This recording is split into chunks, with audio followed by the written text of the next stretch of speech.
What's happening, guys? It's your girl Mina. Welcome back to my channel. You already know what it is. First and foremost, big up to everybody in the chat. Saturday evening vibes. Is it evening? Yeah, it's evening. Saturday evening vibes. Obviously joined by my brother Marcel. Marcel, how are you doing today?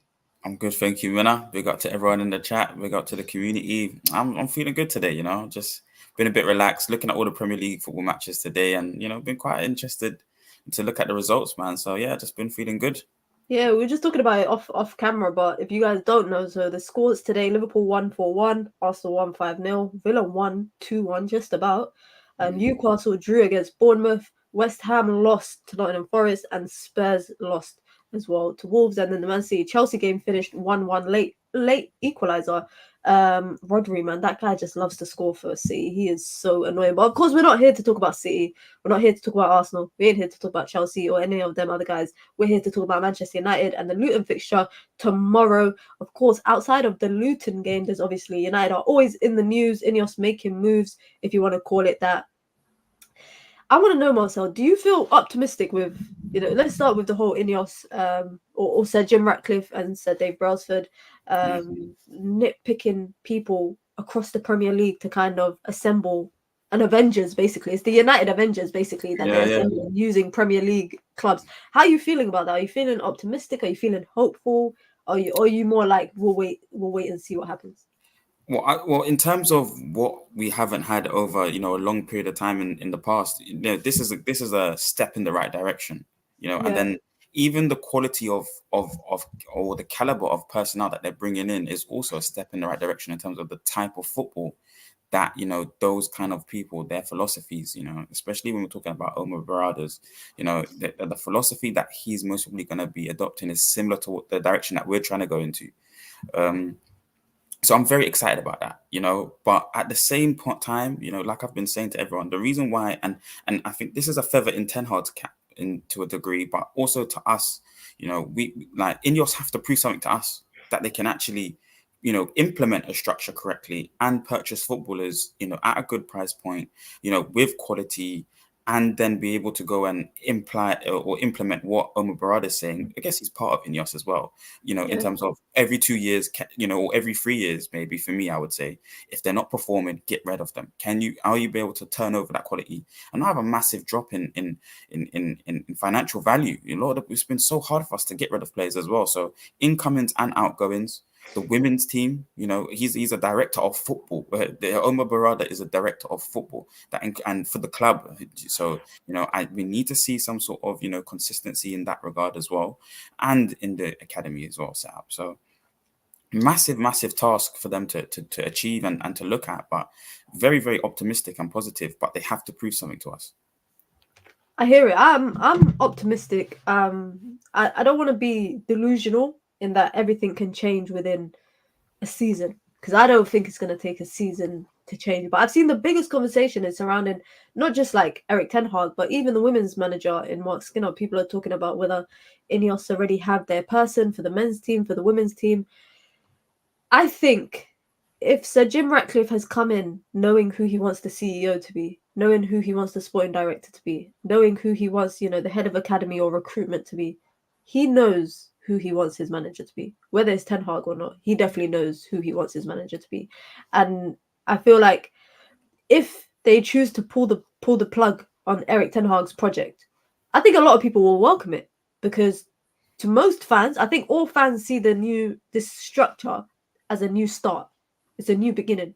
They've got already renovation approved, or they're in talks with Trafford Council to have renovations around the Old Trafford and the surrounding areas of Media City.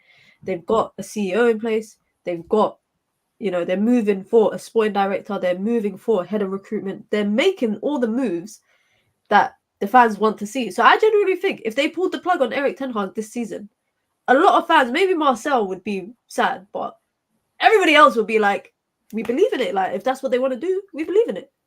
And I would respect everyone that thought that as well. I understand in the terms of this has been a failing shop for the last 10 years. And if I came into a failing shop, I'm changing everything, the staff, the walls, the stock that we purchase, everything I'm changing. So I understand that, but it's a thing where, they have to prove something to us. For me, it feels like we're still in the same 2-year cycle that we have with all the previous managers. That's why I Yeah. keep saying, from months ago, I've been saying I'm looking at this as a 10-year frame. Somebody's coming, really, even when we had the not Sir Jim, sorry, the Sheikh Jassim bid on the table, I was still saying, look, we've got to consider this Sir Jim Radcliffe deal as well within the same breath. Like, we've got to accept that this is a possibility, and we have to look into the positives for that. But the negative for that was they're not buying the whole club. They're not purchasing the whole club. So, they still have to prove something to us that that they're able to execute this process, getting the quality of footballers in, improving the structure, improving the football club, delivering on what they want to say and what they've been saying. I don't think we can slander this manager on what he's proven to us thus far. Within his first season, achieved astronomically well, I would say, or overachieved, if you don't want me to say it too highly.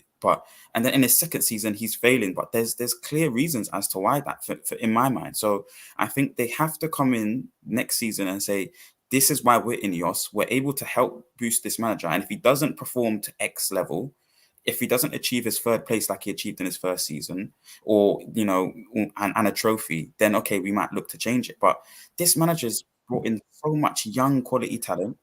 He's the only, I think, another manager maybe keeps on a Scott McTominay and a Maguire and X player and that player. And I think that maybe hinders the process that this manager knows who the Deadwood is.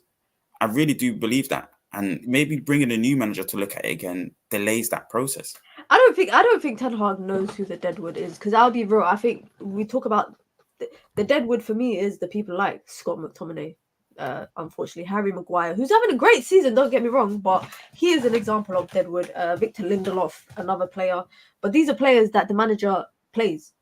The people that the manager doesn't play are the players that he don't rate from the academy. You think of the players he hasn't played this season: Palestri, Hannibal, Ahmad. These are academy players. The senior players, they got more of a leg to stand on. So we can say that Ten Hag has brought through academy players. You're right, he has. At a much slower rate than I'd say Louis van Gaal did. But Louis van Gaal was bringing through Tyler Blackett and all of them guys. I don't even know where is Tyler Blackett even playing ball now. I don't even know. Blackpool maybe or something. I think at one stage. Yeah, but the players that he brought through weren't players of imminent success. They were just players that were available to him at the time. Whereas Ten Hag is lucky because you look at Garnacho and you look at Kobbie Mainoo, who are doing so well from the academy. People want to attribute that to Ten Hag. I don't think it's Ten Hag. Giving them a path to the first team, yes. But, anyone can give a player a path to the first team. Whether they're going to be good or not is obviously dependent on that player. But what I will say is that Erik Ten Hag has had a lot more involvement with the under-18s, the academy structure, the under-18s, under-23s. I think the under-18s are top of their league right now. I think they're unbeaten all season. I think I might be wrong, but I think they're unbeaten all season. So we could say Ten Hag has his fingers in different pies across the team, but when it comes to the Deadwood, I'm not too sure. So on that, I think the predicament that he was faced with during the course of the season, having to introduce Scott McTominay when he does, having to play Harry Maguire. Harry Maguire was considered, I think, surplus to requirements since last season. The Ed Woodwardness and the way that we've run the club over so many years now means that Maguire has the power. I can stay at this wage because nobody else is going to afford the wage. That's one narrative. And a few other narratives, he's had England, still respect him and still play him. So he's still marketable as a footballer. All these feathers in his cap and his professionalism. I have to put that in there. Maguire's professionalism has been on 10, in terms of, okay, you're on the bench, but still be an excellent pro, still look after yourself. And he's played fantastically well when he's been called up. But is he going to be a Premier League and Champions League winning centre-back? There's no way. So I think Ten Hag understands that. And I think Scott McTominay is also in that category, in that bracket. Yeah. We get to a situation where I think, I haven't heard anyone really coin it like this, except for when Flex done it. This is a role that I think Ten Hag has been able to stumble upon, or specifically most probably find for Scott. Because again, for me, at the beginning of this season, he was surplus to requirements as well. It's the efficiency of the board and the structure above. I was going to say the Omar Barada effects, but that's who we need to come in now and be able to execute these kind of things very well. If the manager doesn't want them, or if they're deemed surplus to requirements, it must be immediately getting them out the door. And this is what Ten Hag needs to be able to get upregulate his quality within the squad. You know, we have a worse squad than Aston Villa. You know, when I saw the subs that they could bring onto the pitch in that game, I was Do thinking, we have a worse squad than Aston? Man for man, you say we got a worse squad than Aston yep, Villa? I No way. genuinely do believe that. You know, in terms of I disagree. overall quality in their squad. Unfortunately, I disagree with you. I respect that. I respect that. But why do you think that? Because you look at the teams that Aston Villa have. I mean, on paper, games are not won on paper, and I say this all the time. But on paper, United's starting 11 is better than Aston Villa's. Technically, it should be. Technically. Yeah. So I'm not going on the 11. I think maybe the 11's better, but I'm talking about the squad, the 30-man squad that they're able to access, and especially in that game, the game that was just gone, the footballers that they were able to access, the 17-man squad that they brought to that game was much better than us. And that's just it. That's our key crux of our issue. You know, we haven't got that strength and depth. So when Ten Hag did get into these issues at the beginning of the season, you know, you can't bring any quality that's going to replace the quality that is gone. So, in my opinion, anyway. Big up to everyone in the chat, guys. Be sure to hit the like button. You know, it's my birthday, so that's the least that you can do today, Happy especially birthday, when we're bringing you the content here. Yeah, Marcel just said live on stream. I forgot it's your birthday. Yeah, happy birthday. I got told as well by my missus, and that's, yeah. Your missus told you that it was my birthday? Yeah. Watching, and you still forgot? Yeah, it's so bad. You don't believe in time, so I don't think you believe in birthdays either. You don't celebrate your own, so yeah, I don't. So I'm okay with that. So guys, it's my birthday. The least you could do is hit the like button, please. You can join the membership club as well. It's the pinned comment in the chat. You get badges, you get emojis, custom content, and you get to support the growth of the channel. If you have any comments or questions, or you just want to send a contribution for my birthday, you can do that by sending in a super chat. And of course, we're here now in new studio settings, isn't it? New studio settings. So you guys have to keep supporting the growth here. MA says Mina kept her birthday quiet. I don't think anyone knew. Is what I've been talking about the last 2.5 whole weeks. Week. Yeah. You lot, it's just 1 week. But my family has been the last 2.5 weeks. All I've been saying, it's been other people in my family's birthday, and I've been saying, guys, it's my birthday. It's nearly my birthday. Nearly my birthday. And the funny thing is, I don't celebrate. Like, I don't do anything for my birthday, but I just like people to be nice to me for the day. That's it. In my family, we have a rule. You have to be nice to someone when it's their birthday. You can't ask them. Like you can't clean. You don't clean the kitchen. You don't clean the living room. If it's your birthday, you don't do any chores. It's your one day to just exist.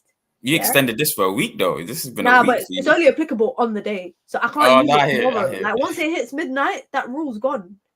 Unfortunately. So I'm trying to milk it as much as possible. You guys know what it is.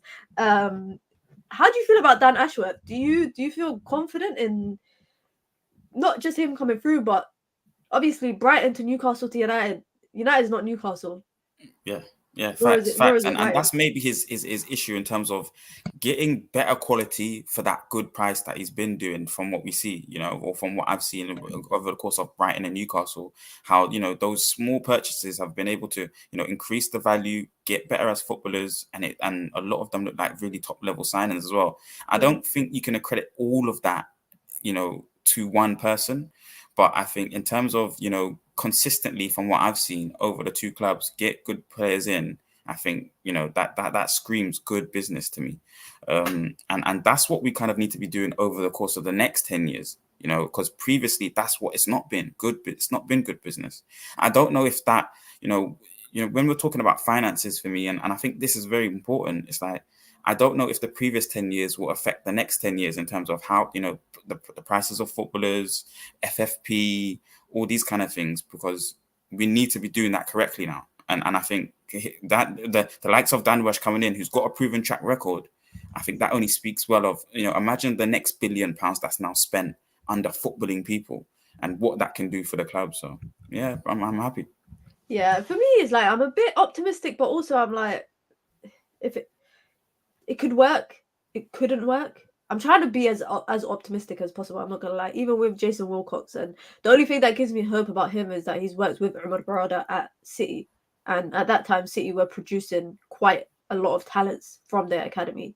So I feel kind of optimistic about that. We had a debate yesterday on Saeed's channel. Big up to Saeed every time. If you like to see it, that stream went on for 2 hours, guys. 2 hours it went on. It was meant to be an hour and a bit. It went on for 2 hours because we were going back and forth. Everyone was going back and forth. And you said some interesting points about Erik ten Hag and staying past this summer, if whether he deserves it or not. Do you want to just elaborate on that a bit? Because my stance is like, and I said this to you guys, I've said this on UV, I've said it here. If he does enough to keep top 4 this season, he can stay. But anything outside the top 4, I think he has to go. The only reason why I say that, not because I don't think he's a good coach or I don't think he's a good manager, I just think let it be a fresh slate from summer onwards. You know, new CEO. It's not new owners, but new footballing structure. One that United haven't had for a long, long time. On top of that, you know, you get a new sporting director, new head of academy, whatever it is that all these people are coming in with their roles, you might as well have a new manager because, like I said at the beginning of the stream, there's no way that they don't know the kind of manager they want. And if Erik ten Hag doesn't fit that, they will pull the plug on this project and keep it steady. But you are under the impression that he deserves that chance. Yeah, I agree with you, and I agree with what you're saying, or the way that you've put it out there, because I think regardless of what happens this season, he should be in, you know, for next season. Minimum it should be to the end of next season. Minimum. I think it should be at least another 2 seasons. But based on, you know, if we just do it conservatively to as much as possible, the season before, we cannot act like it didn't happen. You know, he overachieved and done fantastically well with the quality of squad that he had. Remember, you know, we really have to look at the history. Ralph had said it needed open heart surgery. You know, how many footballers was he talking about there? 5, 6, 7, not astronomical numbers, but that work still hasn't been done. 10. I think he said like 10 players. 10 players, Mina. 10. So it's like that work there, or that knowledge, we needed to carry that with us into the first season of Ten Hag. And Ten Hag showed us that, yes, that work still needs to be done because we got beat heavily under his demands. Playing the way that Ten Hag wanted us to play, it just wasn't going to work. So it kind of proved that work still needed to be done. Okay. And he kind of done it, but he went and done kind of like a makeshift way. I'm going to, do a bit of what Ole's doing and do a bit of what I'm trying to show them. And he got through the season in a spectacular fashion. He deserves credit for that in the bank. There's no way anyone should try and take that away from him. That's madness. So then that's that season. Then you can say something on it. Marcel got PTSD of being interrupted. Nah, bro. Yeah. Finish what you have to say, and then I'm gonna say. Oh no, sorry. So, so that's the first bit, man. You know, and then the second season now, he's tried to create his own style of football. I don't know. For me, I also said in Inside Show that I tried to speculate because I would never know the actual answer, but I do feel like this has an element of truth in it. Before he comes to the club, he was at Crystal Palace. He came to the last game of the season. He saw the squad, and before he comes to the club, he has Bruno Fernandes and Marcus Rashford that are due for contracts. I want to say due, but I shouldn't say due. Maybe a lot of people would think no, it's on the table and it's 1,000% his choice. But I genuinely feel that wasn't 1,000% his choice kind of move. Like, and even as a manager, you know, again, in our history of what Mourinho's told us about the structure, and he wasn't allowed to make signings or he wasn't allowed to get. So we've understood that our club over the 10 years has run in a way that managers don't get to say everything or control of everything or power over everything. So for me, it's very possible that Ten Hag met a similar situation there with those two footballers. But anyway, you come into the second season, he's tried to adapt these two styles, but every single player that he's purchased has been injured or came into the club injured. Amrabat, Mason Mount, Højlund. You know, I could just keep going. Every single footballer that he's purchased has been injured. I don't even think that's even happened for any other manager in any. Like, I think it's easier for you to name players that haven't been injured this season than it is to name the players that have been injured. Because I'm thinking, I don't even know who's not been injured. I think everybody's missed a game at some point because of injury. Even Bruno, who's super durable. Even Maguire, I could put him in that category. Mason Mount, until he got I think he had a bit of like a poor season at Chelsea in terms of injuries. But before that, used to be a very fit footballer, always available. But then, yes, we're carrying the footballers like Luke Shaw, always on the table. We're carrying other footballers, always injured. But, you know, that's something that Ten Hag's had to deal with as well. And then and remember, we still have the open heart surgery that was needed. He's had to go back into those footballers to try and get something to work. You must give him a new window and he's proven to us that his talent ID is poor as well. You know, I'm not saying everything about him is brilliant. I feel like he's extremely stubborn man. He only has one plan, which is what every manager should have. Because I know you said before, on Say's show that You one of you his should issues have that plan B and C and A, D. B, C. Yeah, I don't believe that's how football works. I think you're meant to be a dominant and impose your one plan. That's how it's meant to work. And then, and within that, you're meant to have different kind of alarm systems or triggers for different points on the pitch when certain moments are happening. But you're meant to have one kind of focus and style and dominate it throughout the 90 minutes or 100 minutes. That's what Ten will go say, 100-minute game, because obviously the added time on each side. But for me, I just think that we have to give him one more season grace, at least minimum, with a structure, because his talent ID is poor. That's something negative about him. His talent ID is poor, and his in-game management, changing his plan A, is extremely poor as well, and knowing when to do it. But then again, I feel like some of it is blaming on the players as well, because he said in the media at the same time he's trusting these footballers to have the right temperament in the moments. So instead of saying, okay, I'm going to put 5 at the back, at 70 minutes and secure the game, he will trust them to 85, whatever minutes. And then when he sees it going a bit, and then he tries to change it. He's just too patient almost. The praises that you have, man, kills me, because you said he's too patient, but then you also said he's too stubborn. One thing I disagree with you, though, what you just said is that he kind of gives them too much time to turn it around. He gives them 80-ish minutes and then will hook them.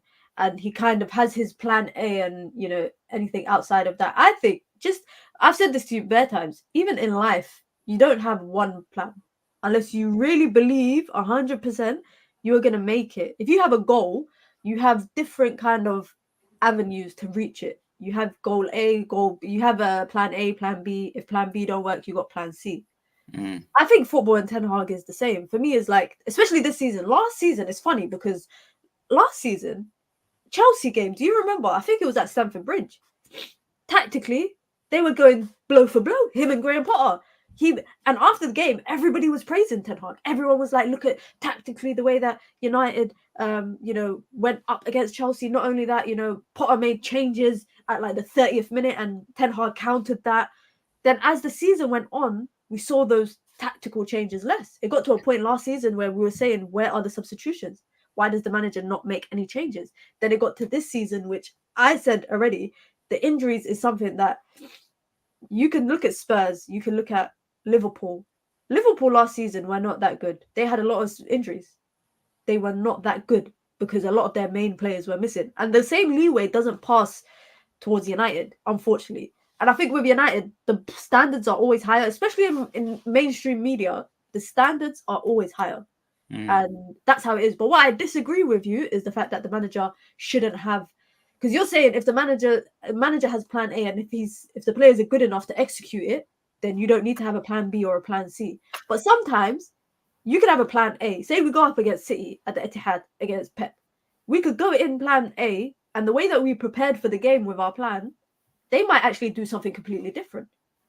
So then you have to counter it. And I think that's where Ten Hag's weaknesses lie this season in particular. Like, I'm not talking about last season, because like I said, last season, there was times where I saw those changes. So I'm thinking, what has changed between last season and this season that has completely changed the way that Erik Ten Hag looks at games, the way that he makes changes in games? Because last year he was proactive. We were praising him for things. We were praising him for the changes. We were praising him for, the triangles and playing inverted fullbacks and all of this stuff. This year, he seems to have, maybe it's his stubbornness that has made him move away from that, because he doesn't have his players. Do you think that could be the case? Yeah, player profiles is what I was going to say. So not just because he has to, so he doesn't have all his players. I was saying, I think like, so he only has all his players once he has about 26 or 30 man squad that he's purchased or thrown his hat on. He's extended their contract. Right now, he's still working with the open heart surgery players that need to be fixed or not fixed, but replaced. He's still working with these footballers, within the squad, within the structure, within his plans, on certain wages, on certain reputations, that need certain minutes on certain contracts. So he's still got that to juggle with. But I think, injuries came up, which was massively. Do you actually think he has to play certain players and give them a certain number of minutes? Because you've alluded to this suggestion a few times. So, not. I think yes, to a degree. I think that will be in the contract. Certain players would have to play a certain amount of minutes, yes, or certain amount of games per season. if does he always adhere to them? Does he have to be forced to adhere to them? No, I don't think so. But I do think that is a remit that he has to make in terms of certain players playing. And maybe it's just one or two, but I do think that's definitely a thing. But the reason why he was so stubborn in comparison to last season was it was still Ole's structure, it was still the 4-2-3-1 at most parts. And it was just the little tweaks here and there. Whereas this season, he enters into the season, tries to put, changes a lot of the player profiles within the team. So there's not that stability that the last team had, because that's what they're used to playing. Banks of four in their half and express and go and attack the spaces. Whereas this time he's played the 1-6, new profiles in goal, new profiles in different certain positions, 2 8s that, the way that he plays the dynamic 8s with somebody covering them is completely different to what we normally see in the Premier League. We normally have a 10 and then 2 people behind him. He's got 2 8s basically attacking the 10 space at the same time with the 6 in no man's land, or with trying to cover as much area in behind. Footballers having to have the right temperament of when to go, where to go, and cover the space in the 10s. It's very intricate. It takes time for that to manifest itself at the highest level. And then when you've got a group of footballers that are not, all his group of footballers that he said that, were surplus to requirements at one stage. Come on, man, they're his footballers. Come on. Don't do this, Marcel. Don't do this. Because me and you, we have good conversations, but don't say that he's got a bunch of players that are not his players. Most of the squad is his players. Scott, let's start with the ones that are not his then. Because I thought, shall we start with the ones that are his then? Because I don't want to keep harping on about it. I think it's half. Yeah, but even being in that situation, and then when new ones get injured, you're just going back to the same old to a degree. And yes, he's found a role for Scott, but even the fact that we're purchasing footballers like Eriksen and all these, these are predicaments of Eriksen. I think it's hard to blame to fire shots at Eriksen, because I think Eriksen was low risk, low reward kind of player. He's free agent, 2-year contract. Whilst you're still building the mechanisms of that midfield, he's a decent player to kind of get by. Because let's be real, we got Bruno Fernandes. We shouldn't have to rely on Eriksen for so much. And this season, I don't think we've really relied on Eriksen because he's been out injured. When he does play, he looks like a guy that can play 60 minutes. I'm mainly speaking to the fact that Ten Hag has to even go into the market to get a free agent player. That's mainly what I'm speaking to. The fact that he even has to do that, instead of when he has open heart surgery to do, you can't replace it with world-class talent. He's still having to carry some of those players that we all think, that there's no way he's making it into the first team so he still has to carry that, and then he can only replace it with loans at stages in the summers and free agents and his low quality talent ID type players. Malacia, we haven't seen enough of Malacia, but that type. That I don't know what's happened with Malacia. Malacia is one of he's one of the, I want to say the wonders of the season. For me, Mason Mount isn't the biggest question. For me, the biggest question is on Tyrell Malacia, because he's a guy that we didn't see at all throughout preseason. They only said he had surgery, I think it was like a couple weeks after preseason, when the season was starting. He said that he was having surgery. I saw somebody speculating online. Now, this is obviously just speculation, but they were saying that he had a surgery from one of his own doctors, and the surgery kind of didn't go well. So now the club took him to a doctor to have the surgery done properly, he was meant to be out for a couple months. But as a result of that surgery, I don't know how true this is. This is just speculation. I think one thing Ten Hag is good at, unlike managers in the past, is if he doesn't want the public to know, they will not know. We will not know what's wrong with Mason Mount. We won't know what's wrong with Tyrell Malacia. And if Ten Hag doesn't want people to know, he doesn't. Be sure to hit the like button, guys. The likes and the views, it's not adding up right now. So be sure to hit the like button. Big up to Adam for the super chat. The professor, big up to him, says, hit the likes, people. Give some love. Big up Mina and Marcel. Enjoyed the debate yesterday. Happy birthday, Mina. Thank you very, very much. Big up to Adam. Guys, be sure to hit the like button. Like I said, you can join the membership club. It's the pinned comment in the chat. And you can send in super chats with any questions, any comments, or just because it's my birthday. Simple as that. Are you nervous for tomorrow's game against Luton? Or are you truly optimistic? Yeah, fully optimistic with it. I don't see any avenue for losing. It might be an avenue for a draw. Breaking down 2 banks of 4 might be, might be something that's difficult, but yeah, no, heavily optimistic. Lots of goals for Højlund, at least a brace. And because that front three right now scoring goals, man. Like I was saying, a couple of weeks back, just on that premise alone, goals right now is a great currency to have as a forward, as a striker. It brings confidence into the team, and I'd seen a comment there talking about the different styles of play between us, and for me to explain as to why Luton have a better style of play than us, in their opinion, and I really don't think they do. Hold on. Let me pin that. I think it was from United FC. Hold on, big up to United FC. Says, can Marcel please explain why Luton have a better style of play than us? Yeah, I really don't think that. You call local football a style of play. Yeah, and well, I guess so. I guess it is. Simeone does it very beautifully and has his players doing it tenaciously with vim, with energy. And it's deliberate. It's literally every man's behind the ball, and we're shifting from side to side. We're doing the shuttles all day long, and then we're trying to attack the spaces. But it is a style of play. But then that's just a silly comment. It's derived from hate upon our manager. It really is. It really is. I can't say it any other way, because clearly they don't have a better style of football than us. It's just clear as day. Do you see where fans struggle to see the style of play in United? Because I'm sure we've had this conversation before, and you kind of attribute it more towards the players being unable to do what the manager wants them to do, which I kind of understand that, because it sometimes looks like the manager looks like he feels like he cannot do anything more to teach these people, when especially in other parts of the season when we're doing so bad, Bournemouth, etc. Excuse me, he looked like someone defeated, like as if I don't know what to do. These people just cannot do what I'm asking them to do. But then again, these are his players. Rasmus Højlund, his player. Anthony at the time, his player. Andre Onana, another person, his player, the goalkeeper he wanted. And this is where the interesting thing comes to me, because you said it earlier in the stream, and you said it to me in the studio as well when we've been talking about it, how you believe that Bruno and Rashford getting new contracts wasn't down to Ten Hag, but Ten Hag was also responsible for the players that didn't get contracts. He took David De Gea's paper off the table. He took the offer off the table. So surely Bruno Fernandes, and in particular Marcus Rashford, getting his contract last season, surely Erik Ten Hag had to have some sort of say in that, because I don't think this is like Spurs, for example. Spurs with Conte. Conte was getting a lot of players signed, but it was players that he didn't want. And what did he do? He just didn't play them. Arnott Danjuma played a minute. I think he played like 1 or 2 games.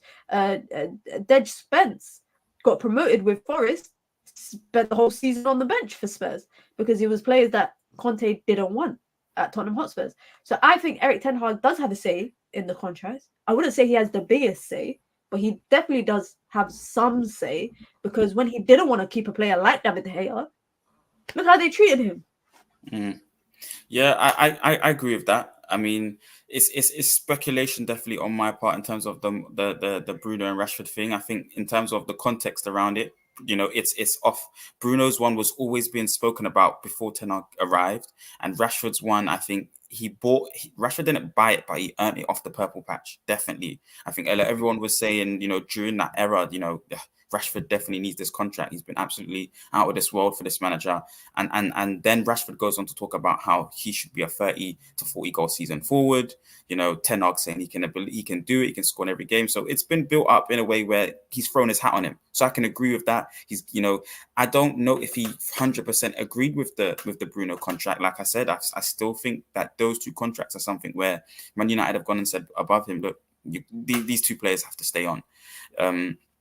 But even, yes, he does have an element of what's been said, because again, he changes the goalkeeper. A legend of our club, a long-serving goalkeeper for our club. That's been very good at one aspect of the game, but the manager wants to go in a different direction. So I think he needed to change that. And that was a big situation as well. On big wages. Would you ever go back and do it differently? Never. I think it would be crazy to. I think it would be the wrong decision. My first choice was always Diogo Costa. Diogo Costa at Porto. He was priced out. His transfer his buyout clause was made and priced out. And Onana's a very good goalkeeper. Just hasn't started off well. Similar to our old goalkeeper when he first got the. And I know people want to market the age and the difference between the age and the maturity in the game, and I understand that. But when we look at it, when this, when he was in the hot seat the first time, there was a teething period, and that is a similar thing. That's what's happening in the first season for this goalkeeper. Hopefully, in years to come, we can see the clear benefits of having his abilities, and I think Ten Hag will be able to bring those out once we get a new centre back. I don't know what's going on with Martinez. We need another centre back there, but we just need our players back that have been delivering for Ten Hag. Yeah, I agree, because I feel like in the last couple games, especially when Ten Hag has had his players, I felt like we definitely saw a different type of Man United. Like, I do think that midfield is the biggest problem. It's going to be the biggest until United address that problem. I think a lot of other areas in the pitch will not flourish. But we can't sit here and say Wolves game we didn't see a difference. Newport game we didn't see a difference. Like, I'll be real. West Ham game. Unfortunately, not many of those games did we keep clean sheets. Out of the last 4 games that we've won, I think we've only kept 1 clean sheet. So that's one thing that we can definitely improve on. But when you think about fully dominant performances this season and games where United have played teams off the pitch, I couldn't name you 5. I couldn't name you 3. Yeah, you gave a really good question to KG, and again, it's a really good question. But I felt like it was over a massive time frame, because you had mentioned obviously that our football's been declining since Barcelona last year, which I can agree with. Many factors though, the amount of fixtures that we had played, the fact that Ten Hag was always playing the same squad, all these other factors, and then the injuries that come, after that period of all those games, but. I really do think, you got to kind of look at it season by season. What we achieved last season, for that, the football that he tried to embark on that season delivered. To a degree, it definitely delivered. The football that he tried to embark on this season, and that's why I don't like to say the decline happened from last year Barcelona fixture, because he tried to embark on a new style of football or try to evolve it. So there's going to be not new principles, but new elements, new rotations. We're starting to hear terms of ball regains and turnovers now, or more so anyway than last season. Last season, it was more about control with Eriksen and learning how to keep more possession for the team. Now it's about, high pressing, turnovers, transition. He's tried so much with the same limited squad. He needs to get those footballers out and up-regulate the quality of the squad for me. Yeah, I don't know, man. It'll be so interesting. Like I said, I think May, June times will be so interesting. If Ten Hag hasn't gotten sacked by then time, that May, June period will definitely be interesting, because not only that, it's the Euros this year. So a lot of transfers, or for any European players, will kind of be halted until after Euros. And I'm hoping that under INEOS, United have the opportunity to, because I feel like INEOS are preparing. The reason why January was such a crap kind of transfer window is that they are preparing for summer. They are preparing for Umar Barada to come in, Dan Ashworth, whoever else is coming in. They're preparing for all of them to come in. Already, Umar Barada is probably doing the groundwork. He's not officially in employment until July 1st, but he's probably doing the groundwork already. So Dave Brailsford is already through. So Jim Ratcliffe, etc. They are already doing the hard nitty-gritty stuff. So that summer transfer window will allow United to be in a better position than they probably have been in the past summer transfer windows. Because let's be real, last summer and the summer before that Murto and Arnold, whatever their names are, they were like flying around last minute to here, flying here, Netherlands. Oh, we're going to Barcelona to make a move for Frankie de Jong. Why are you coming back empty-handed? So I feel like this year, I would definitely say this: be a bit more optimistic when it comes to the summer transfer window and just how United are going to move. Because I think they're going to move a bit different, a bit more organized, a bit more structured. Now, for me, the difficult thing this summer is to, what's the word? This summer, the difficult thing is to just not get taken for an idiot in the summer transfer window. When I say that, guys, I mean for United to go and approach camps to buy players and not be hit with United price tags. Because we were, again, having this debate yesterday about wages. And United, for so long, all they could offer people was the badge, the name that you're playing for Man United, and the money. And United have to move past that because, in the past, that's gotten people like Ibrahimovic, that's gotten people like Paul Pogba, Lukaku, it's gotten people like Jadon Sancho, of recent, Varane, Casemiro, Ronaldo, winners, proven winners. But now they need to move past that and sell the idea of this sporting project. And how do they do that?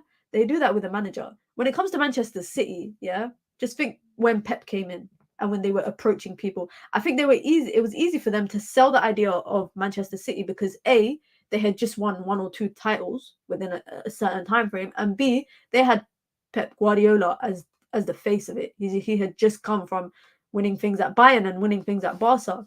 Whereas Eric Ten Hag, on the other hand, and this is where I kind of understand the argument of people that say that if United want to move forward next season, they have to part ways with Ten Hag. Eric Ten Hag being the face of this sporting project at Manchester United, does that, I hate to use the term, I don't know if it has any pull. I don't know if it has any pull to bring big players. But I think you said that United don't need to buy like big players. They just need to buy good players. Yeah. Yeah, right now it's a thing of we come from success already, so we're not in the similar trajectory as City, or Newcastle, where they have to sell a project and they have to have everything looking pretty. We're stoked. We're soaked in success. Our history of success. When footballers come to this club, they should be understanding that it's trophies that they're going to be competing for, or that they're going to be in and around the highest and best trophies every single season. That's what we're pushing for at this club. That shouldn't have to be described. Whoever the manager is here, their job is to manage your process through that, and if you can fit within the style. I think that the sporting project comes from a structure and the structure above the manager. I don't think it comes from the manager itself. Before Pep comes into the football club, his partner Zhiki, I think his name is, also whatever his name is, Titi or whatever his name is, he's there before Pep, and that's because you need to be working in tandem with the people above you. That's what's not been happening. Mourinho said it, Louis van Gaal said it. It's the Ed Woodwardness was the rot in the club for a long period of time. The people working with the money. Once Dan Ashworth comes in to the club and is able to utilize the way Dan Ashworth, a footballing person, utilizes $1 billion, will be completely different from somebody that a businessman was using the money. Because I know you mentioned before, previously all we could offer was the money. I don't think that. I think that we had our history. What do you think we were offering before? They were offering business, marketing. They were Ed Woodward and Arnold were offering them, because you're going to be on this many billboards, we're offering you high wages because we think you're going to sell so many shirts for us. Where what we should have been offering is, once you deliver X amount of trophies, you're getting 300k, or once you deliver X amount of trophies, you're getting this much wages. That's how it should be done. And because they were doing it on how marketable ex-footballer was, for certain Falcao, Schweinsteiger, Cavani, or Di Maria. Maybe they're not ready for the sporting project or the direction that we should have been going in. Or what was that sporting project or the direction that we should have been going in? Nobody knows. So the structure now needs to come in and show us what they know. Can they get the footballers in? Can they get the quality in for a manager and work in tandem with him? By the way, our manager said, I'm more than happy to work with this sporting project. Of course, he has to say that, bro. He has to say that. They got his job in their hands. He has to say, I'm happy to work. He shouldn't even say, I'm happy to work for them or work with them. I don't think he should say that. I think I misquoted him, because what he mentions is that he did say, I'm excited to work with them. Yeah, no, but on top of that, it's like he's mentioned that he's skilled enough to work on his own and he's skilled enough to work with others. And he mentioned moments that he's worked on his own and he's worked in tandem with others. So he's not even just said how it's exciting and happy. He just said, listen, this is normal for me. I'm skilled enough to do both. And on top of that as well, this is a very important point. He's also said he can't do everything at Manchester United. He also admitted his own self he can't do everything. So that's also another interesting point, that he's actually, I think he's ready to if he wants to go to the next stage at this football club, which I think he does, and he wants to achieve great things at this football club. I think he's ready to relinquish all the powers that he doesn't need, the external ones or the extra ones that he's had, and I think he's ready to just focus on the coaching. He said it out of his own mouth. Talking about the coaching and just going into the next couple of games, of course, I think the when the biggest part of the way that you play is your centre back, I think that's a problem, especially when when he relies on the participation of Lisandro Martinez. But I think I don't think it's him relying on Lisandro Martinez to play a certain way. I just think he knows that the rest of our defenders are bozos. So he needs Lisandro Martinez to be there. And because Lisandro Martinez is a lot more front-footed and a lot more forward, a lot more direct than our centre-backs and just our defenders in general. How do you see United kind of shaping up? We got Luton, we got Fulham, and then we got Manchester City. And I said this at the beginning of the month. I said February, 15 points out of 15 points, nothing less. We've already taken, 9 points? We've got 2 more to go. We've got 2 more games to go. So it's 6 more points. How do you see United shaping up in the next 2 games to kind of put us in a better position when it gets to the City game? I mean, well, I think we must deliver. I think it's Luton, then Fulham, then City, and we must deliver 6 points, like you said. I like the way that you're looking at it. I think we must, like, as a fan base, I think we all need to look at it month by month, group of games by group of games. The season is extremely dynamic. Things are happening live every single week in terms of teams dropping and adding points and collecting points, as you've seen this week. So, things are still subject to change with what's happening. Yes, we can still catch, whoever we need to catch, and I think we can still, achieve top 4. I just think it's important for us to think about it game by game. Even Ten Hag's thinking it day by day. That's how he's thinking right now. His mindset is day by day, improving it day by day. But we should be looking at it each month. What fixtures can we win? Against City, though, which is quite interesting for me, is because, like you mentioned, we've lost, Martinez, who's key, pivotal in terms of having a left-footed person at left centre back. I think Ten Hag has to, again, especially against the top 6 this season. And I know, and this is not Ten Hag's nature, by the way. This is not his philosophy, but he has to play pragmatic. He has to look back at that Liverpool performance and against City, replicate the Liverpool performance away from home. Against Arsenal, okay, maybe not against Arsenal because he likes to go toe-to-toe against them, and he's better than Arteta as a manager. So he's been able to get something home and away and cause them problems. But there's teams that are just superior to us this season and over the last 10 years. Well, that's Liverpool and City. You've got to play pragmatic, and deliberately so, like what he done. And he nearly got opportunities out of Liverpool. Do you know what I mean? So I feel like he has to understand that which football match, is it to go extremely pragmatic, and which football match can he express himself, like this Liverpool fixture. If he's able to get that balance right throughout the rest of the season, because he doesn't have his players, Martinez is not there. He has to juggle Luke Shaw maybe into left centre back, or play Varane, who he said can't play. Apparently, Luke Shaw's out injured. I think Luke Shaw's out injured. He's just got so many issues. He needs a fresh and fit. And I'm not saying that other teams don't suffer with it. I just don't care too much. I'm not that deep into their process. But look how they're suffering though when they don't have it. Newcastle, where are they? Everyone's saying Ange's football is so beautiful and great, but without the players, he cannot do it consistently, and he's not going to achieve the first season that our manager achieved. It's just not going to happen. So where are you marketing him right now? Where are you marketing De Zerbi right now? Are you still going to put respect on my manager's name? Or are we going to just pretend that his first season didn't happen? His predicament that he's dealing with is still not got him in and around the same group of managers that you lot all want. What are we doing here? We have to still stick to our guns. We said that last 2 seasons ago, we said it's going to be a rebuild. It's like people got extremely short-term memory.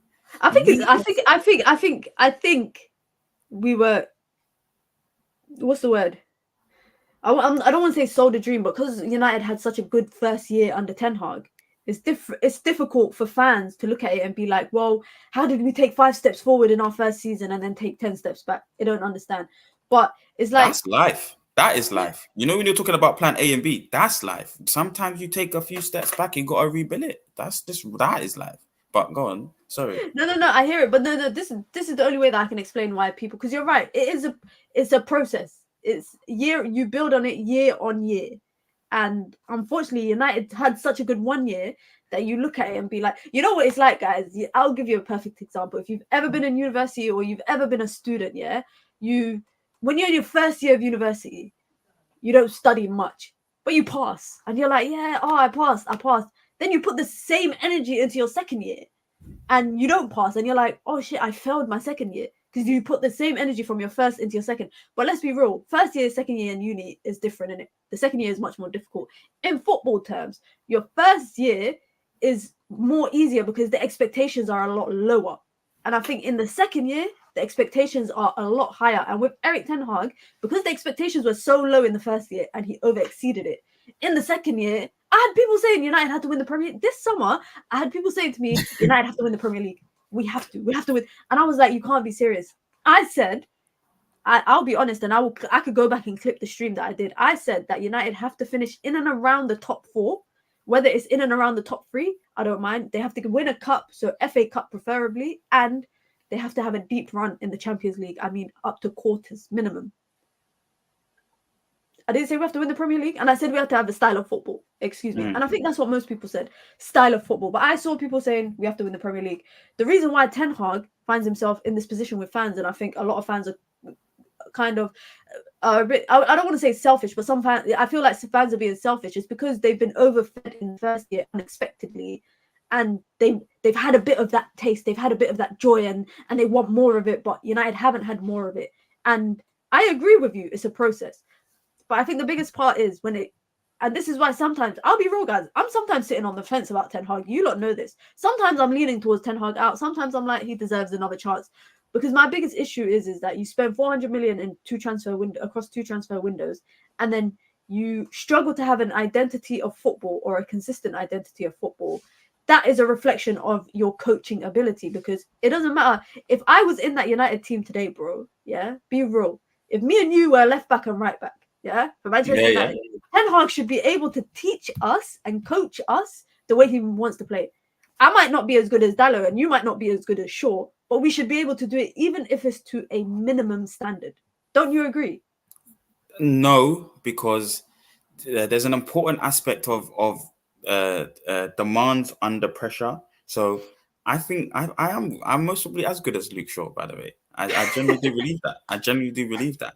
But I said it. I told Flex we need a UV football day. That's what I told Flex. We need a UV football. And I said that I'm captain of team 1 and I'm picking Marcel first. I appreciate you. You're gonna see it. But anyway, like, yeah, we haven't experienced, even though in my mind I still feel like I would be okay under that pressure, but we haven't experienced the 75, even though they would encourage us through the game.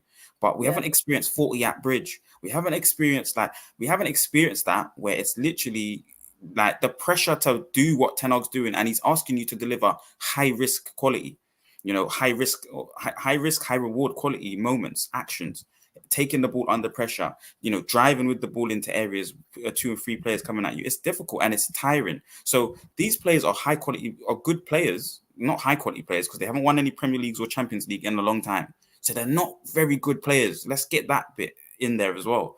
But it's like they can do it, but not that long. They're not fit enough. Statman Cam, or Coach Cam now, has been saying this for a little while. Shout out to him. And I think he said it first week or second week of pre-season. He said they look tired. They just look, like he's been saying it for a minute. So, and I've been looking into it a lot more now, just trying to deep it a lot. And a lot of people have been saying just they look leggy in the areas that they're covering. So I'm trying to figure out what kind of metrics, people let me know, please, that I need to be looking at to prove that. How many sprints we take on, how much distance the whole team covers over 90 minutes. Like, I really want to understand this, especially in comparison to the rest of the league. Just to know, are we covering enough ground? Are we intense enough runners? Because, that was a big issue. And that was the reason why Ten Hag was getting rid of players or taking them for extra runs in the first season, because he just felt their conditioning was not there. I still feel like we might have a little bit of a residual of that. But I don't know. We're in a very, very interesting stage right now, but it requires time and patience. We're never going to catch an 8-year process. We have to respect what City have done over a long period of time, what Liverpool have done over a long period of time. You can't just fix that within 1 or 2 seasons. And we've got a manager that looks like he wants to start a dynasty, an era, a period of consistent football. And he's building it. You can see it, you know. You're not going to get it for a whole 90 minutes. But when people ask me the style of play, I just need to look at what my manager's been telling me and then look for those things in each football match every single time. That's the style of play that we're trying to implement. Whether it's dominant or not is all questions that prayer profiles you can get the answers from.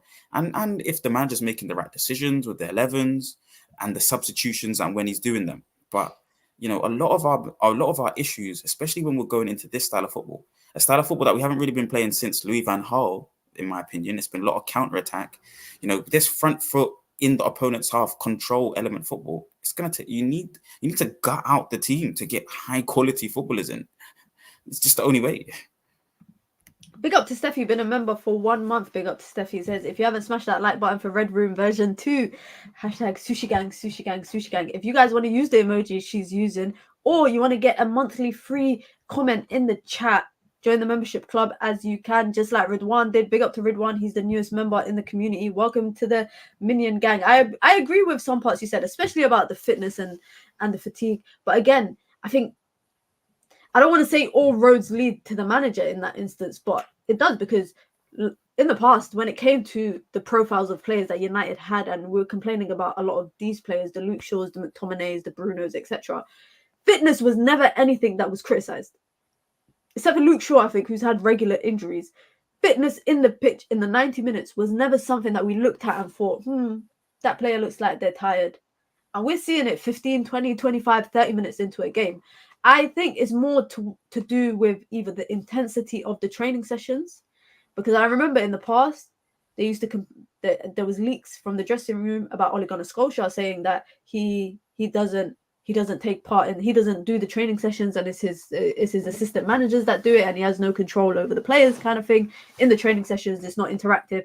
Then there was leaks at some point during this season where players were reportedly complaining about the intensity and the level of Erik ten Hag's training sessions. And then we saw that video that came out where everybody was just going crazy about it, saying, look at them, they can't even string together 2 passes in a training session.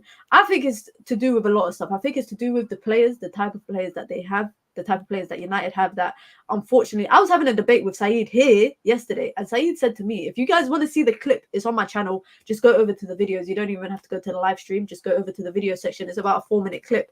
He said to me that managers should be not responsible, but if managers cannot offload players, i.e. sell them, then they are part of the problem of those players staying at the club. And we're particularly talking about Erik ten Hag and Harry Maguire and Scott McTominay, and how, you know, Saeed said to me that, well, if Ten Hag doesn't see that, he wanted to sell them in the summer, but he didn't, and now he's playing them, and now their confidence has gone up. And I said, well, the confidence going up just means that their price tag is going up, and that's a win-win for the club.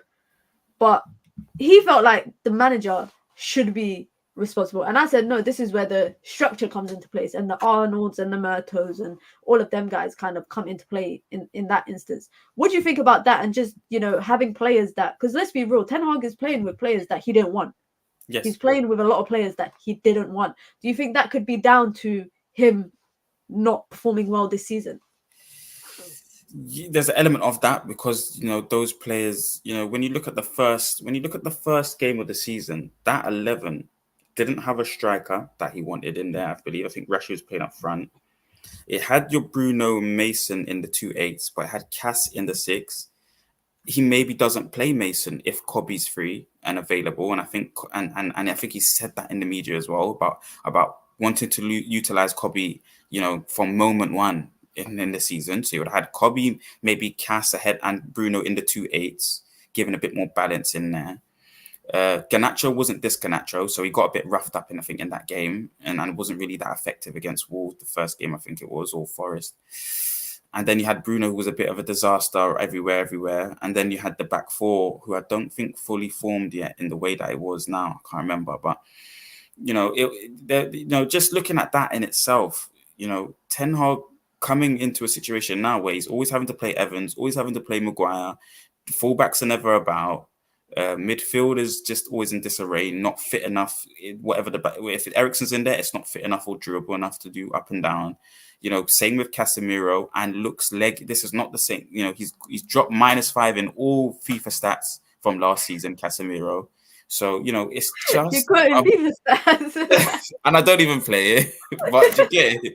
It's like, it's Oh, man. mad. It's madness what he's had to deal with this season. On top of everyone that he's purchased has been injured. It's crazy what he's had to deal with, and he's still managed to put out. He's had to revert back again to last season's work just to get some stability.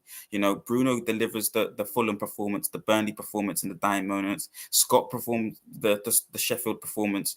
Delop gives us, I think, against Burnley, wraps it top corner last seconds. And it's not been Mason Mount, Bruno, Kobe. It's not been what he wants. It's not been that at any point.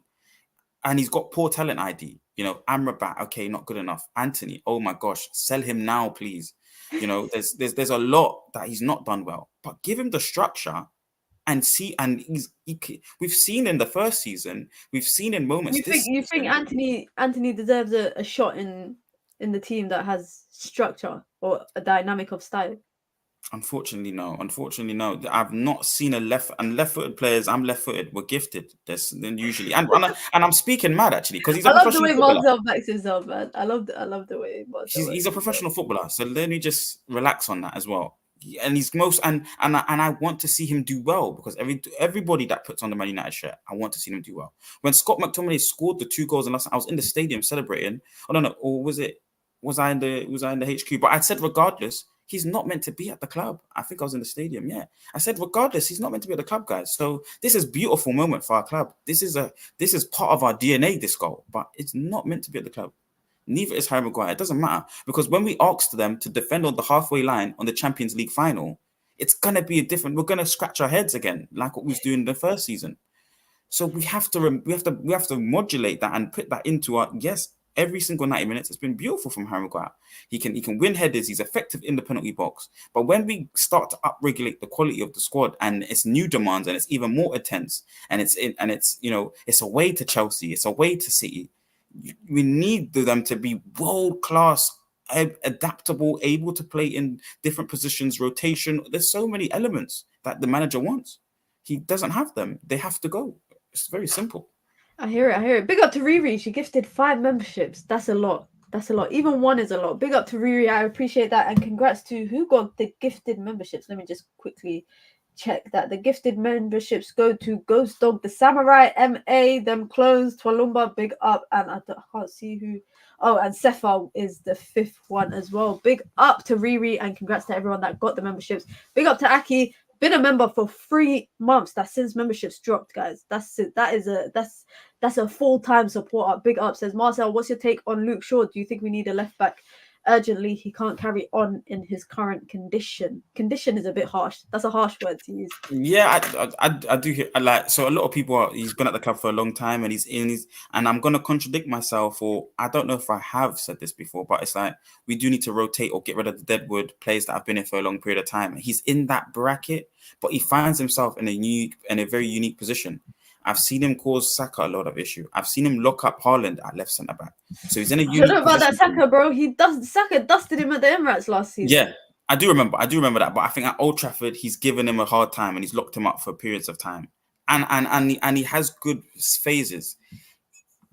Is he durable enough? I wanted Varane gone for a similar kind of reason, in the sense that he can only play 70% of the football matches in a season. But Varane has the mentorship, he has the trophies to back up, the caliber. So we have a lot of young centre backs that can learn from him, keep him at the club. Luke Shaw now, he can play left centre back, guys, and I think he'll be the second best footballer out of all the footballers in the football club to play left centre back. I don't even think we could purchase a better one than him. That's the issue I have. That's a strong statement. That is a strong statement, saying that you don't think we can buy a better left centre back than Luke Shaw, bro. That's strong for a guy that is struggling with his consistency to stay fit. That is. But go on, I'm gonna let you land. I hear what you're saying. I honestly do, but just from what I've seen, especially as second choice, I'm gonna second choice. I think coming in, I think he's like 28, 30 now. He can be a perfect, just steady Eddie, move into, the bombing up and down just doesn't look. Harry Amass is coming. They didn't take on Alvaro Fernandez, who is a tall 6'1", looks like he has the frame that could play maybe left centre back and left back. Sorry, they didn't want to take on that profile. God knows why. I don't know what Ten Hag's done there, but hopefully something can happen. And maybe it's an INEOS where these are the younger players. They're easier to offload. We want to maximize the budget for summer. That could have been a situation as well. So there's so many reasons, but he looked like a very good profile. I'm seeing Harry Amas in the youth academy again. This would be a perfect opportunity to trial Harry Amas against quality that's maybe not Premier League caliber, and we get to dominate a lot of the football. So hope maybe he gets a lot more touches on the ball. But this would be a perfect game for someone like him to get a look at him early doors. But I think there's still a use case for Luke Shaw. Unfortunately, because he's been here for a long period of time and done nothing. He's part of I know they're talking about pocket watching, but he's part of the astronomical wages, low trophies. And they wanted to bring race and all this nonsense that they were talking about. But he's part of that. And what the point I was trying to make was astronomical wages that have been given out at our football club. And there's been low trophies to show for it. It doesn't make any sense. And he's part of that. But I've seen the use case in him. Left centre back, in a year, in 2 years, and we get the better quality to stay at left back. I think you're contradicting yourself there. I'll be real. I think you're contradicting yourself to say that he's on high wages and he's can't stay fit, but he could be the second best backup left centre back, that we don't need to go out and buy one. Then you say, well, he's part of the players that have been here for so long and ain't won nothing. So why are we going to keep him then? Why should we keep him? And that's not just applicable to him, but that's applicable. I feel like if we hold Harry Maguire and Scott McTominay to that regard, Luke Shaw should be part of that equation too. Yeah, agreed. And in that sense, I can 100% agree with you that I'm contradicting myself in that way. But the only thing that keeps him in my mind is the use case of a left centre back, and the fact that I personally think we won't get a better quality one that's happy to stay on the bench, that's happy to rotate at this position, that position, all these kind of other elements. That's the only reason why I would keep him on these high wages, low trophies. But he's shown me under Erik ten Hag that he's got that senior. He locked up Haaland, that left centre back. I've seen that with my own eyes. I would keep him on just to, and maybe rotate. They both look extremely injury prone. Both Martinez and Luke Shaw look there. So maybe they share it throughout the season, and then he gets the high quality left back in. That's interesting. Yeah, I think Luke Shaw is another player that needs to go, but I think there's other parts in the team that needs to be fixed before we look at the left back position. In my opinion, it would be nice, I think, though, to have another, because with one thing I don't get about Ten Hag, and this isn't really a question, it's more so a statement, is that we signed Reguilon on a loan deal, sent him back, we got rid of Alvaro Fernandez, but then we have no fit left back at the team. It's crazy. Which is weird. So now we got to play Lindelof at left back, or maybe Amrabat at left back, maybe Idalo at left back. You're playing players out of position. For me, that's one thing from this season. I'll be for real. That doesn't make sense. Is that his fault, or can we next season under INEOS, can we target that at the structure? And that's a question. It's a thought, really, because I don't want to, because I'm a Ten Hag ultra, I can admit it. So it's like, for me, in my mind, I wouldn't quickly blame that to where is the responsibility of that line? Does he say, "Oh, I don't want"? I'm sure the manager has some part of Reguilon going back. Yeah, I think Reguilon getting sent back, his loan terminated, is something to do with that. It could also be on the other side of his loan club, where he might not have been getting enough playing time, and sometimes they do that. If your player's not getting enough playing time, bring them back. So that could be that, because then they sent him to Brentford debut, he got an assist. Yeah. So it could be the case. Ten Hag probably also approved on Alvaro Fernandez and his lack of, I don't want to say starting, because I don't even think he's been in any matchday squad this season, even before he's gone. But I think Ten Hag had a say on whether he wanted Alvaro Fernandez as part of his project. So I think in those instances, yes, Ten Hag has something to do with it. I won't say it's all him and it's Ten Hag's fault, but it's definitely got something to do with it, 100%. But it could be one of them situations where he probably never anticipated that Luke Shaw will be out, Malacia will be out. He didn't anticipate that, Wan-Bissaka will be out, so he doesn't have any other fullback except for Dalot. We have no other actual fullback except for Diogo Dalot. So anyone that plays in the positions of left back or right back will be playing out of position. I know Lindelof has played fullback before in the past, as when before he came to United, but obviously he at United he's the centre back. So if we see an Amrabat, if we see an Amrabat at left back, if we see Lindelof at left back, people will criticize why we sent Reguilon back. But it's one of them ones where I feel like injuries this season, it's been hard to predict. Wan-Bissaka, he went from being fit as a fiddle to just having problems with injuries.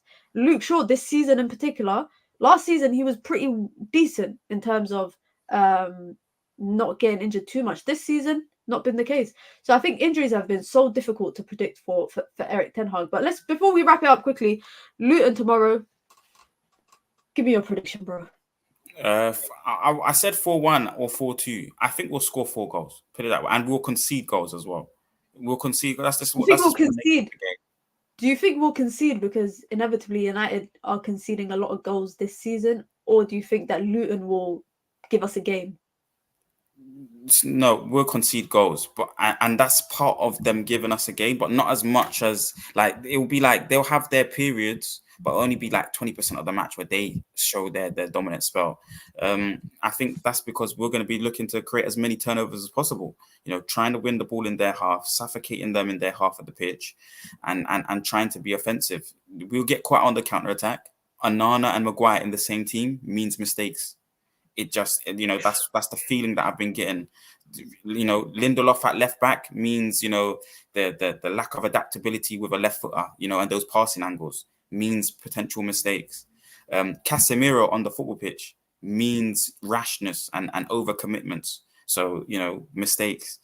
So we'll concede because of those elements, but we'll also score plenty of goals. That forward lineman right now, this Højlund guy, oh my days. I think, yeah, I really think if he can bag a brace this game and then bag another brace, he'll score against City. He'll score against City. I think he'll finish the season with 15 to 20 goals or comps. He's a hitter. He's really already on like what 11? He's already on 11 or 12. I think he's already passed his tally for last season. He's a hitter. I think 15 to 20 is not that bad of a shout. Yeah, it's just we need to start giving him service. We need to really deliberately be looking for him, you know. And when Garnacho starts getting a bit less greedy, which he's doing a little bit and learning, and they're around the same age, so they're gonna understand each other's game. It's even better because, you know, Rashi might have a bit of an ego, and I'm taking on the chances. I got in the area, I'm shooting. Whereas them two, they're brethren. They're the same age. You're gonna understand. This is my guy. He's the striker. Let me give the ball to him. So I think them three up front just looks killer, especially in our DNA transition type football, attacking the space beyond the defense in between the goalkeeper. It's, you know, those three are killer at that. Bruno against the lesser teams always delivers. It's against the top 6, top 8 where we're just scratching our head thinking, why are you not producing for us? So I really do think a win's on the cards. Ten Hag has to know the right moments to change things if there's a long spells where it's rubbish, but we'll win the game. We'll win the game, man. Big up, man. I said it's going to be a 2-0, 3-0. I'm hoping United can keep a clean sheet. Women lost today, so I'm hoping the women the men don't lose tomorrow. I'm hoping that they win because at least somehow I'm getting 3 points on my birthday weekend. Big up to Marcel, man. Always appreciate it. Double M. I need to think of a name for this show. I can't lie. I can't put it review 2 because Josh is just going to beat me up for copy, and he's going to copyright it. So I can't call it that. But I need to make a Marcel emoji here on the channel. Guys, be sure to hit the like button. If you enjoy these streams of me and Marcel weekly, I'll keep them coming. As long as you lot are enjoying it, you can follow Marcel on Twitter at Marcel. I think it's 11 for 10. I think that's what it says. Yeah, that's what it says. You can follow Marcel there. Of course, you can follow me on all socials at MinaFootball. You guys know what it is, man. Be sure to hit the like button. I'll be back tomorrow after the game with a post-match review, if you want to call it that. We'll have a lot to talk about. I'm pretty sure United will give us something to talk about. Be sure to hit the like button on your way out, man. You guys know what it is. I'm off to enjoy the last couple hours of my birthday. I think I'm done with streams for the day. Big up, man. Big up to Marcel, bro. Always appreciate you coming on, man. You know the community here love you, man. They love you. Yeah, I appreciate you, man. It's big been up, really guys. good. Be sure to hit the like button. As always, you know what it is. We'll be back next week as well. You know what it is, man. It's your girl, Mina. Peace.